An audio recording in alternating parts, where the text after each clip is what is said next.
Salut les jeunes, alors aujourd'hui on fait un flashback sur un jeu vidéo qui m'a surpris et scotché à sa sortie, Remember Me. Ce qui m'a le plus marqué dans ce jeu, au moment de sa sortie et au moment où j'y ai joué la première fois, ça a été son univers ambiance, mais surtout sa musique qui est une vraie tuerie. De plus, c'est un jeu français, édité par Capcom. Je l'ai acheté Day One le 7 juin 2013, car le peu de pubs que j'ai vu, les quelques trailers qui sont sortis dessus, m'avaient vraiment marqué. Je l'ai fait d'une traite, et il m'a vraiment scotché.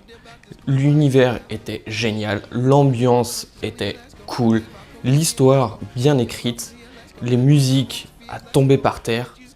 Le jeu, pour moi, se rapprochait de la perfection.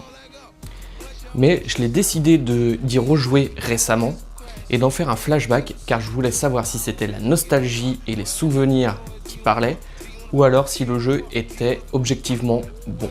Car ce qui est paradoxal avec ce jeu, j'en garde un très bon souvenir, mais très peu de souvenirs du jeu en lui-même. Je me souviens de quelques très bons passages, et c'est tout.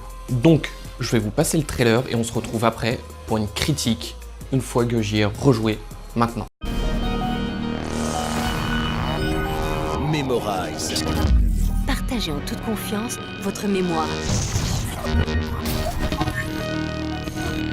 Vous êtes entre les meilleures mains.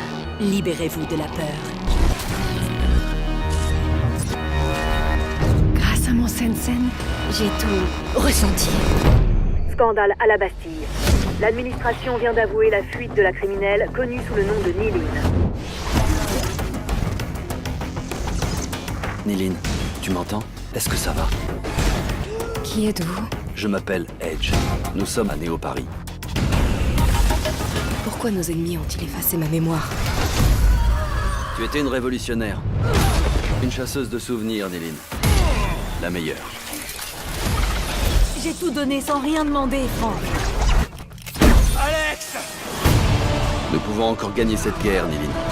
Cette fois, nous allons abattre Memorize. Soumets-toi. Adore-moi. Tous les terroristes comptent sur toi, Nilin. Libère ta mémoire.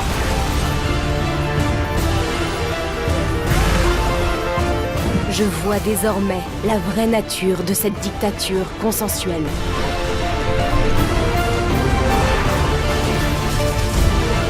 Ça, c'est pour tout ce que tu m'as fait. Rien ne m'empêchera d'accomplir ma mission.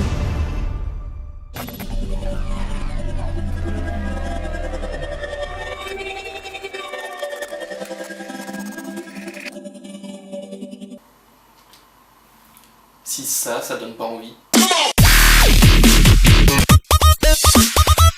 Tu mets des musiques de bourrin alors que le jeu a des putains de musiques, sans déconner. Bon d'accord.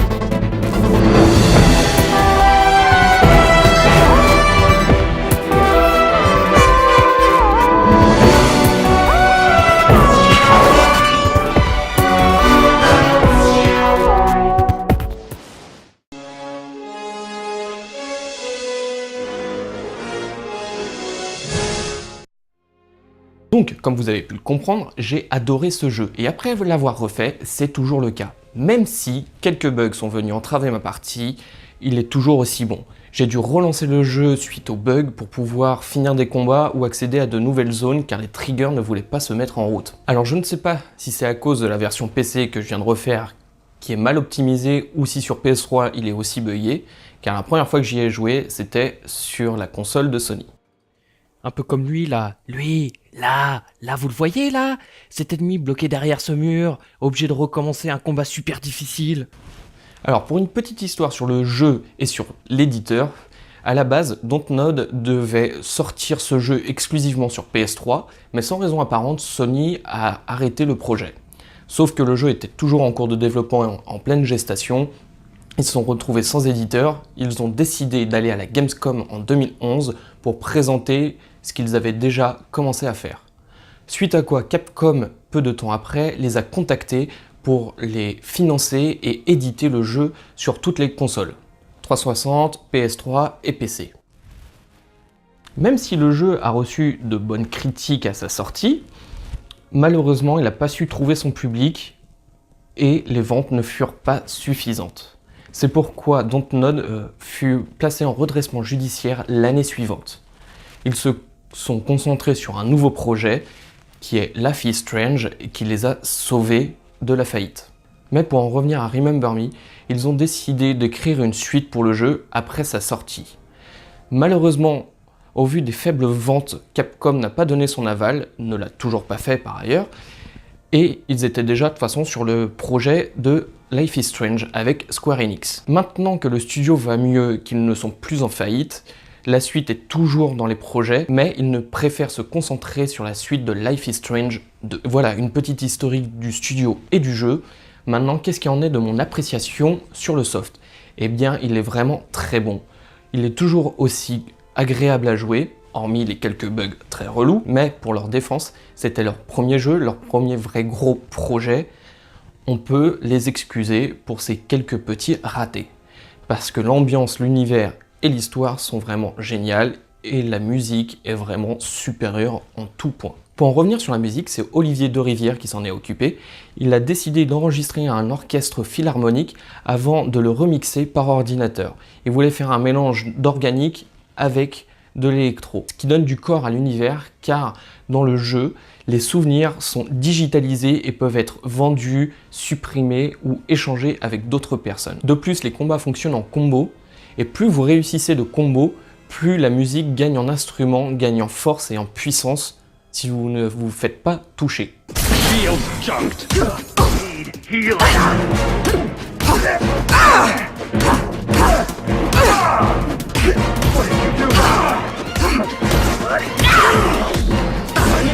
Pour en revenir sur l'univers du jeu, cela se passe en 2048 dans une ville fictive appelée Néo-Paris. Juste Paris en 2048 avec des bâtiments futuristes tout en ayant d'anciens bâtiments tels que la Tour Eiffel, l'Arc de Triomphe et ce genre de monuments connus. Il y a beaucoup de robots, trop pour ma part, car ils sont mal exploités. C'est dommage parce qu'avec ce mélange de souvenirs qu'on peut digitaliser, ça aurait été sympa de voir des robots avec des souvenirs humains, voire même, pourquoi pas, des humains devenus robots. Le système de souvenirs fonctionne grâce à un implant mémoriel appelé le Sensen, qui est implanté, je pense, dès la naissance. Ce n'est pas expliqué dans le jeu, mais que tout le monde a, et du coup, on peut avoir accès à vos souvenirs, à votre mémoire. Et si vous avez vécu un événement tragique, supprimer ou le modifier pour le rendre plus heureux, pour que vous soyez moins triste. De plus, il existe un commerce de souvenirs et certaines personnes accros deviennent des leapers car ils n'ont plus de réels souvenirs leur appartenant et vous devenez les souvenirs que vous avez. On peut voir des fois dans la rue des sortes de banques à souvenirs qui vous permettent d'avoir le premier baiser, premier amour, premier baptême de vol. Du coup, c'est des souvenirs que vous pouvez prendre au lieu de faire réellement ces choses. Du coup, quand on commence le jeu, nous incarnons Nilin, une terroriste, c'est-à-dire une terroriste par rapport à la société du Sensen, qui est Memorize. Elle veut les arrêter parce qu'elle voit que le commerce de souvenirs fait du mal à la population. Nous retrouvons Nilin dans une prison où tout souvenir lui a été ôté et elle ne sait pas pourquoi elle est là, ni qui elle est, ni ce qu'elle a fait dans sa vie. C'est à ce moment-là que nous incarnons ce personnage, donc nous rentrons dans l'univers avec autant de souvenirs qu'elle. Nous découvrons en même temps qu'elle.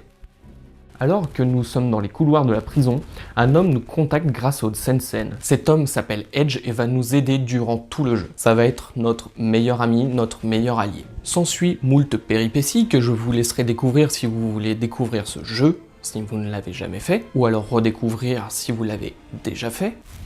Au passage, l'histoire fut écrite, du moins la Bible, c'est-à-dire tout le background du jeu, tout l'univers, fut écrite par un écrivain qui est le 5e cofondateur de la société Dontnod. On peut voir qu'il a aussi écrit, scénarisé un film appelé Wind Wakers, qui a pour directeur artistique Marc Caro. Mon Dieu! Tout est lié!